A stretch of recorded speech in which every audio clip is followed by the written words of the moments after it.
Hi friends, शुरुआत करते हैं और एक नया क्वेश्चन नंबर 12। इसमें बोला गया है इवैल्यूएट द फॉलोइंग डिटर्मिनेंट्स। हमें डिटर्मिनेंट्स कुछ दिया रहेगा और उसका वैल्यू कितना सामने आएगा वो हमें फाइंड करना है।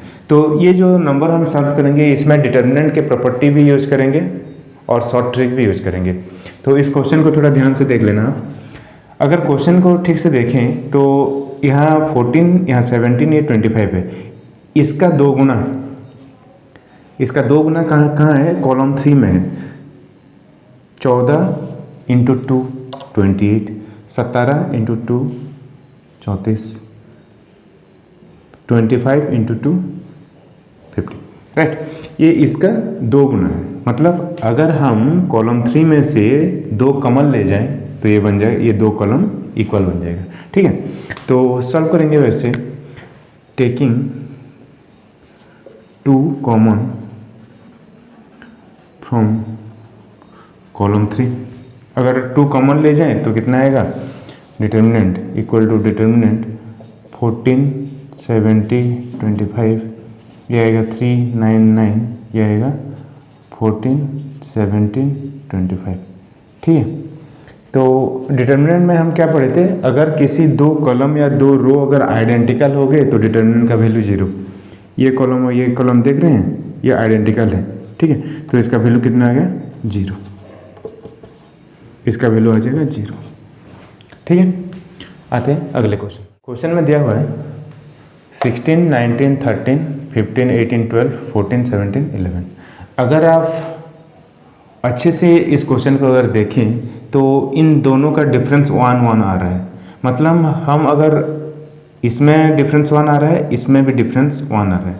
तो अब हम क्या करेंगे? एक ऑपरेशन लगाएंगे। क्या? रो 1 को रिप्लेस कर देंगे रो 1 माइनस रो 2 के साथ। हम डिटर्मिनेंट की प्रॉपर्टी में अच्छे से पढ़े हुए हैं, किसी भी रो या कॉलम में हम ऑपरेशन लगा सकते हैं। और एक ऑपरेशन हम लेंगे and row 2 is replaced with row 2 minus row 3। तो क्या बन के आएगा? ये पहला रो 1 चेंज होगा ना, रो 1 माइनस रो 2, मतलब 16 माइनस 5, करस्पॉन्डिंग एलिमेंट माइनस होता है ना।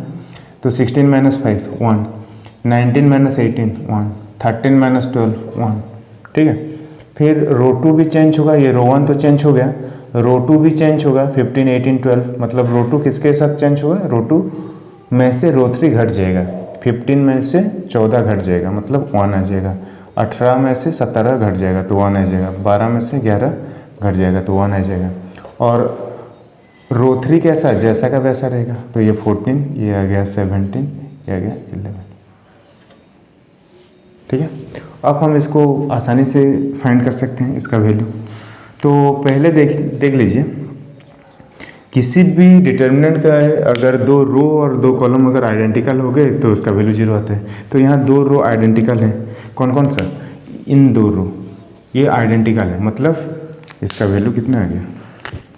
0। हम थोड़ा लिख देंगे, since row 1 and row 2 are identical. सही बात है ना। आते हैं अगले क्वेश्चन। ये एक बेहतरीन क्वेश्चन है, क्वेश्चन नंबर 12 का थर्ड बिट। क्यों इसको मैं बेहतरीन क्वेश्चन बोल रहा हूँ ये आप लोग समझ लीजिए। इस क्वेश्चन को देखने के लिए 5 सेकंड लगेंगे, सॉल्व करने के लिए 5 सेकंड। बिलीव नहीं हो रहा है वो आप लोगों को, 5 सेकंड लगेंगे। क्यों?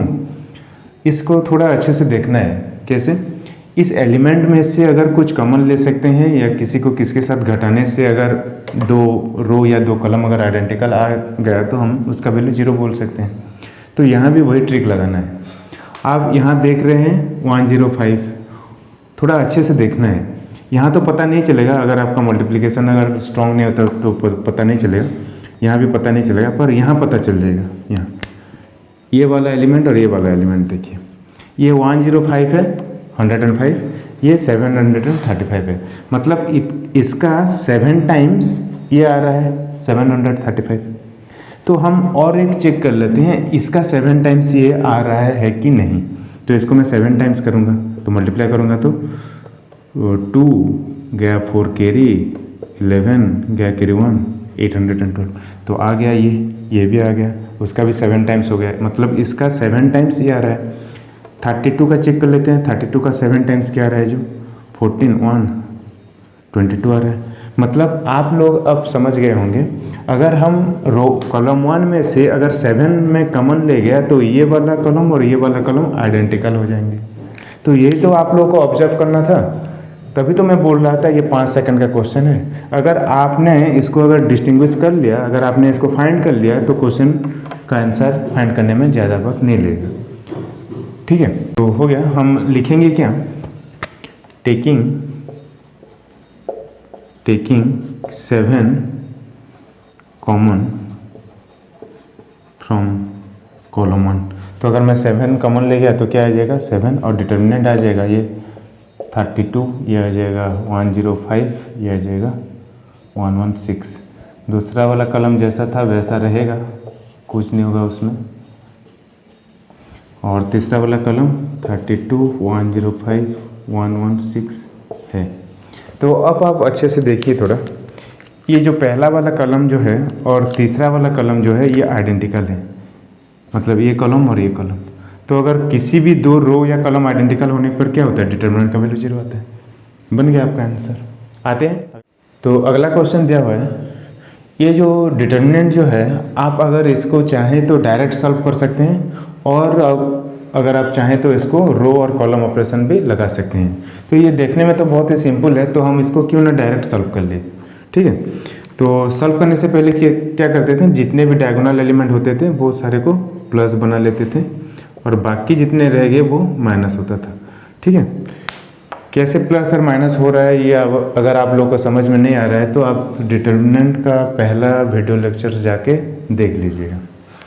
तो ये क्या होगा, इसको +1 डिटर्मिनेंट कितना आएगा, इन दोनों का डिटर्मिनेंट मतलब 3 4 4 6 -1 डिटर्मिनेंट 2 4 3 6 +1 डिटर्मिनेंट 2 3 3 4। ठीक है, तो मल्टीप्लिकेशन अगर हम करेंगे तो क्या आएगा, 3 × 6 मतलब 18 माइनस ये आएगा 16, ये आ जाएगा 12 और ये भी 12, तो ये बन गया, ये आ जाएगा 8, तो ये बन जाएगा, ये तो 0 हो गया, ये 2, यहाँ आ जाएगा -1 मतलब 1। तो हमारे पास आंसर आ गया 1। मिलते हैं अगले क्वेश्चन पर। अगला क्वेश्चन दिया हुआ है, इस डिटर्मिनेंट, तो हम पहले थोड़ा ऑब्जर्व करते हैं क्या कुछ कर सकते हैं, थोड़ा ऑब्जर्व करते हैं। तो इसमें से 2 कॉमन लेते हैं पहले, टेकिंग 2 कॉमन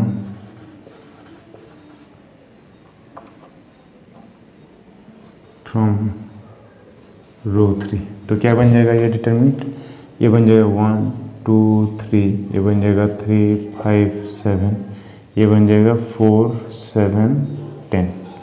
ठीक है, तो अब क्या करेंगे, इसको रो 3 को रो 1 से घटा लेते हैं। तो क्या करेंगे, थोड़ा एक ऑपरेशन लगाएंगे, row 3 is replaced with row 3 minus row 1। तो डिटर्मिनेंट क्या बन के आएगा हमारे पास, रो 1 में तो कुछ ऑपरेशन नहीं है मतलब 1 2 3, रो 2 में भी कुछ ऑपरेशन नहीं है मतलब 3 5 7, रो 3 में ऑपरेशन हुआ है रो 3 माइनस रो 1 मतलब 4 - 1 मतलब आ गया 3, यहाँ 7 - 2 मतलब आ गया 5, यहाँ आया 10 - 3 मतलब ये 7। तो देख लीजिए 2 रो आइडेंटिकल हैं, ये 2 रो आइडेंटिकल है, मतलब डिटर्मिनेंट का वैल्यू क्या आएगा 0। ठीक है, आते हैं अगला क्वेश्चन में दिया हुआ है, ये थोड़ा स्क्वायर के पैटर्न में दिया हुआ है। तो इसमें हम क्या कुछ कर सकते हैं, क्या ऑपरेशन नहीं कर सकते।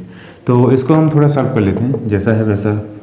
ये आ जाएगा 1, 2 का स्क्वायर बन जाएगा 4, 3 का स्क्वायर बन जाएगा 9, 2 का स्क्वायर 4, 3 का स्क्वायर 9, 4 का स्क्वायर 16, 3 का स्क्वायर 9, 16 25। इसको हमें सॉल्व करना है। अगर हम ऑपरेशन लगाएंगे तो भी ये ज़्यादा कॉम्प्लेक्स बन जाएगा, तो हम क्या करेंगे, इसको डायरेक्ट सॉल्व करेंगे। तो हम पहले डायगोनल एलिमेंट को साइन असाइन कर लेते हैं, ये बन गए, सबको साइन मिल गया। अब इसको थोड़ा एक्सपांड कर लेते हैं। तो पहला 1 है, डिटर्मिनेंट ये आ जाएगा 9, 16, 25, फिर -4 डिटर्मिनेंट 4, 16, 9, 25, फिर 9 डिटर्मिनेंट 4, 9, 9, 16। ठीक है। तो अब थोड़ा इसमें क्या चाहिए, आपका थोड़ा कैलकुलेशन फास्ट होना चाहिए। अगर आप पेन पेपर में ये सब सॉल्व करने गए तो काम खत्म, समझ रहे हैं।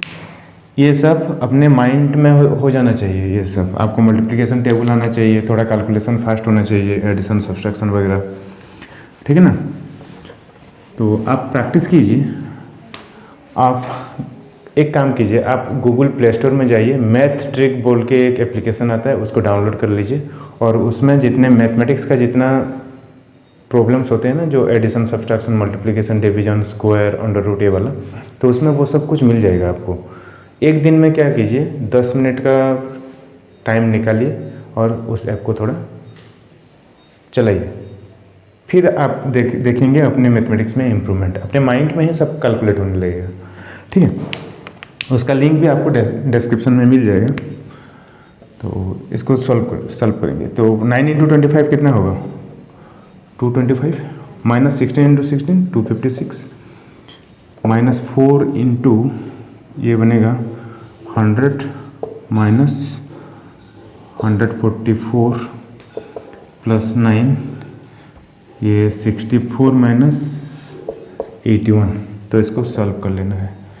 तो ये बन जाएगा -1 -31। ठीक है, तो ये -31 आ गया। इसको कैसे सॉल्व करेंगे, ये -44 है, बाहर आएगा तो +44 और ये 4 टाइम्स मतलब 176, ये बन जाएगा 17 9 टाइम्स माइनस मतलब 153। तो अगर इसको देखेंगे 176 माइनस से कितना बन जाएगा 4, 184। ठीक है, तो ये कितना बन के आएगा -8, आपका आ गया आंसर। ठीक है, कैलकुलेशन थोड़ा अच्छा होना चाहिए। क्वेश्चन दिया हुआ है, ये तो जिस क्वेश्चन दिया हुआ है इसको देखने में तो बहुत खतरनाक दिख रहा है, बहुत बड़े बड़े कुछ नंबर दिख रहे हैं, मल्टीप्लिकेशन क्या आएगा, 4 डिजिट मल्टीप्लिकेशन ये वगैरह वगैरह, पर वैसा कुछ नहीं है। अगर आप इसे ध्यान से देखें, कॉलम 2 को अगर हम देखें तो 2 एलिमेंट ऑलरेडी 0 हैं, मतलब हम अगर कॉलम 2 के अलोंग अगर इस डिटर्मिनेंट को अगर हम एक्सपांड करते हैं तो इसका सॉल्यूशन जल्द से जल्द निकल के आएगा। तो ये तो 0 0 हो गया। तो अब हम क्या करेंगे, इसको ये प्लस साइन लेता है ना, तो हम लिखेंगे यहाँ expanding the determinant along column 2। तो कॉलम 2 के अलोंग अगर हम एक्सपांड करेंगे तो 2 और हमारे पास आएगा डिटर्मिनेंट 1 -5863 और यहाँ आएगा 14137। इसको सिर्फ सॉल्व कर लेना है। कैसे सॉल्व करते हैं, क्रॉस मल्टीप्लिकेशन करना है, मतलब ये हो गया 2, इन दोनों का मल्टीप्लिकेशन मतलब 4137 माइनस इन दोनों का मल्टीप्लिकेशन मतलब आ जाएगा हमारा, और माइनस में ये प्लस हो जाएगा तो 5863 आ जाएगा। तो इसका 2 टाइम्स मतलब कितना आएगा इसका आंसर, तो ये बन जाएगा 2 × 0 0 0 0, तो ये आ गया 20,000 आंसर। ठीक है ना। तो अगले क्वेश्चन पर, अगले क्वेश्चन दिया हुआ है, ये सारा कुछ है। तो इसमें हम सॉल्व कैसे करेंगे, 2 ऑपरेशन लगाते हैं, C1 is replaced with C1 - C2 and C2 is replaced with C2 - C3। तो हमारे पास डिटर्मिनेंट बन के आएगा 265 - 240 मतलब 25, 240 - 225 मतलब ये बन जाएगा 15, 219 - 198 मतलब ये बन जाएगा 21, ठीक है। C2 is replaced with C3 मतलब 220 माइनस 219, यह आ जाएगा 21, 225 माइनस 198 27, 198 माइनस 181 17, और कॉलम 3 में तो कुछ ऑपरेशन नहीं हुआ है, मतलब जैसा कहे वैसा रख लीजिए, ठीक है। 181, ठीक है। तो अब क्या करेंगे, और एक ऑपरेशन लगाएंगे। यहाँ C1 is replaced with C1 minus C2, तो क्या आएगा हमारे पास डिटर्मिनेंट 25 माइनस 21 मतलब 4, 15 माइनस 27 मतलब -12, 21 माइनस 17 मतलब 4। कॉलम 2 में कुछ ऑपरेशन नहीं हुआ है, जैसा का है वैसा लिख लीजिए। 219 198 181, ठीक है। अब हम और एक ऑपरेशन लगाते हैं। Row 1 is replaced with row 1 minus row 3, तो हमारे पास आएगा 4 माइनस 4 0, यहाँ कितना आएगा 0, 21 माइनस 17 4, 219 माइनस 181 मतलब ये आ जाएगा 38, यहाँ आ जाएगा -12। रो 2 में कुछ ऑपरेशन नहीं हुआ है, मतलब जैसा का है वैसा लिख लेना है। 198, फिर आएगा 4 17 181, ठीक है। ये बन गया हमारा डिटर्मिनेंट। उसके बाद हम क्या करेंगे, रो 3 में से 3 कॉमन ले लेंगे, taking 3h common along, taking लिख लेना, टेकिंग 3 कॉमन अलोंग रो 2, ठीक है। तो 3 अगर हम कॉमन ले जाएं तो क्या आएगा हमारे पास, ये 0438 0438, इसमें अगर 3 कॉमन ले जाए तो -4 9 और 6 6, यहाँ आएगा 4 17 181। अब हम चाहें तो इसको डायरेक्ट सॉल्व कर सकते हैं, और कुछ यहाँ तो कॉमन जाएगा नहीं, तो इसको हम डायरेक्ट सॉल्व कर लेते हैं। इस डिटर्मिनेंट को हम एक्सपांड कर लेते हैं। तो डिटर्मिनेंट को एक्सपांड करने से पहले हम साइन असाइन कर लेते हैं, डायगोनल एलिमेंट प्लस बाकी सब माइनस। तो अब हम क्या होगा ये, तो 3 इंटू -4 डिटर्मिनेंट कितने आएगा, -4 66 4 181, फिर आएगा +38 डिटर्मिनेंट -4 9 4 17, ठीक है। तो इसको थोड़ा मल्टीप्लाई कर लेते हैं, ये 3 ये -4 181 इंटू 4 मतलब आएगा 181 इंटू 4 मतलब 4 724, तो ये आएगा -724 माइनस 66 इंटू 4 66 इंटू 4 मतलब आएगा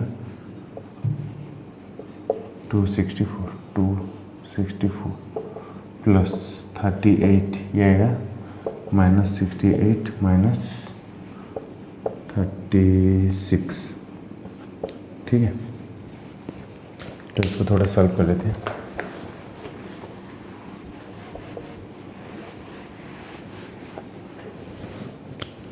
तो ये बन जाएगा हमारे पास 4 4 8 6 8, ये बन जाएगा -988, और यहाँ -4 होगा, -4, यहाँ प्लस 38 इंटू ये कितना आएगा 104 -104। तो इसको अगर हम मल्टीप्लाई करेंगे तो ये 4 के साथ अगर मल्टीप्लाई करेंगे तो कितना आएगा 988 इंटू 4, तो हम डायरेक्ट लिखेंगे इसको, तो ये प्लस बन जाएगा, तो प्लस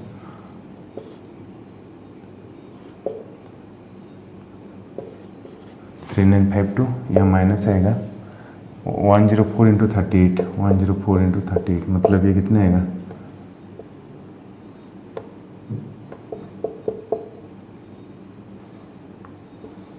0.3952, मतलब ये 0 बन गया, तो इसका आंसर आएगा कितना 0।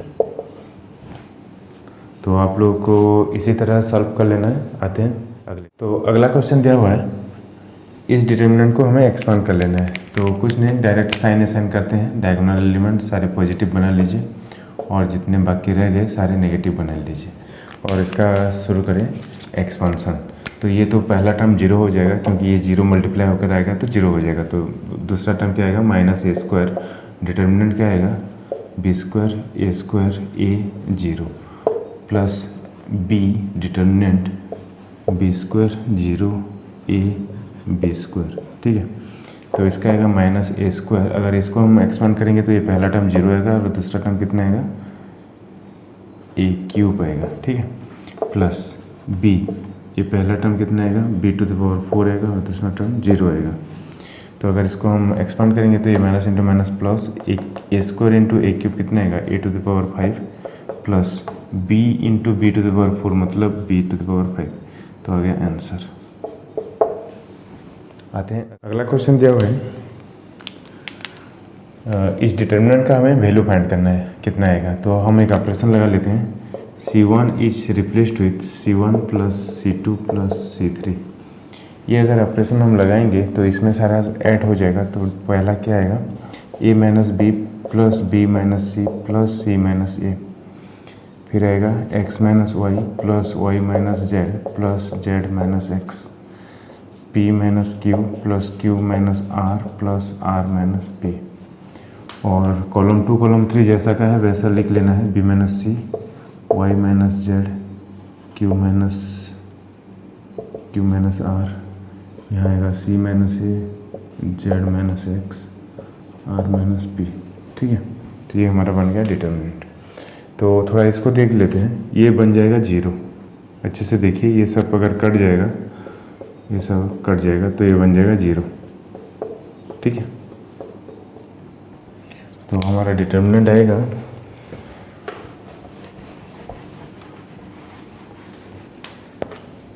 हमारे पास, इसका डिटर्मिनेंट बन के आएगा 0 0 0 b minus C Y minus Z Q minus R C minus A Z minus X R minus P तो ये बन गया। अगर किसी डिटर्मिनेंट का किसी रो या कलम अगर 0 बन गया तो डिटर्मिनेंट का वैल्यू 0 होता है। तो इसका वैल्यू कितना आएगा 0, आंसर। ठीक है, आते हैं अगले। इस क्वेश्चन को इसके पहले वाले क्वेश्चन जैसे सॉल्व किए थे उसी तरह से सॉल्व करेंगे। कॉलम 1 को रिप्लेस कर लेते हैं, column 1 plus column 2 plus column 3। तो बन जाएगा क्या a minus B plus B minus C plus C minus A, B minus C plus C minus A plus A minus B. ये पहला टर्म बन गया, C minus A plus A minus B plus B minus C. ठीक है, तो और column 2 कितना आएगा बी माइनस सी, जैसा क्या है वैसा लिख लीजिए, C minus C A minus B. Column 3 क्या भी वैसा लिख लेना है, A minus B B minus C. और इसका डिटर्मिनेंट मतलब A plus A minus A plus C minus C plus B minus C plus B minus B plus C minus A plus C minus C plus C minus C plus B minus B plus A minus C. तो पहला कलम बन गया 0। अगर determinant का किसी रो या कलम अगर 0 बन जाए तो सारा डिटर्मिनेंट का जो वैल्यू आना था वो 0 बन जाता है। ठीक है ना, तो ये बन गया 0 0 0 0। तो हमारे पास आ गया b minus C C minus C A minus B C minus C A minus B B minus C. तो इसका वैल्यू आ गया हमारे पास 0, आंसर। तो इसी तरह आप लोगों को सॉल्व कर लेना है। आते हैं अगले क्वेश्चन पर। आइडेंटिटी की तरह है, ट्रिग्नोमेट्रिक फंक्शंस हैं। तो इसको हम क्या करेंगे, एक ऑपरेशन लगाएंगे, r1 is replaced with r1 plus r2। ठीक है ना, तो हमारे पास डिटर्मिनेंट बन जाएगा cot square theta minus cosec square theta, cot square theta minus 1। यहाँ बन जाएगा sec square theta minus tan square theta, यहाँ माइनस टेन स्क्वायर थीटा यहाँ 1 माइनस 0.2, यहाँ आएगा 1.2, यहाँ आएगा 1, सॉरी ये माइनस 0.2 है ना, इसको ऐड करना है, मतलब ये 1.2 माइनस 0.2 होगा ना, ठीक है। तो हमको ये आइडेंटिटी आना चाहिए, cot square theta minus cosec square theta कितना आता है, इसका वैल्यू -1 आता है, ठीक है। Sec square theta minus tan square theta कितना आता है, 1 आता है, ठीक है। तो ये आइडेंटिटी को पुट कर लेंगे, 1.2 माइनस 0.2 कितना आएगा, ये 1 आएगा, तो इसको हम लिख लेंगे ऊपर। तो ये बन जाएगा, ये आया था -1, तो ये डिटर्मिनेंट बन जाएगा -1, यहाँ था कॉट स्क्वायर थीटा, ये -1, ये बन जाएगा 1 माइनस tan स्क्वायर थीटा, ये बन जाएगा 1, ये 1, 1.2 और ये 1। तो इस डिटर्मिनेंट को अच्छे से देखिए, इसका पहला रो और तीसरा रो इक्वल है, इन दोनों रो इक्वल है ना, इन दोनों इक्वल है। तो आप लोग को आंसर क्या लिखना पड़ेगा, since row 1 and row 3 are equal, और आइडेंटिकल लिखिए, since row 1 and row 3 are identical, since R1 and R3 are identical, the determinant is 0, ठीक है ना। तो इसी के साथ क्वेश्चन नंबर 12 ख़त्म होता है। मिलते हैं अगले पार्ट में, कुछ नया शुरुआत करेंगे क्वेश्चन नंबर 13 से।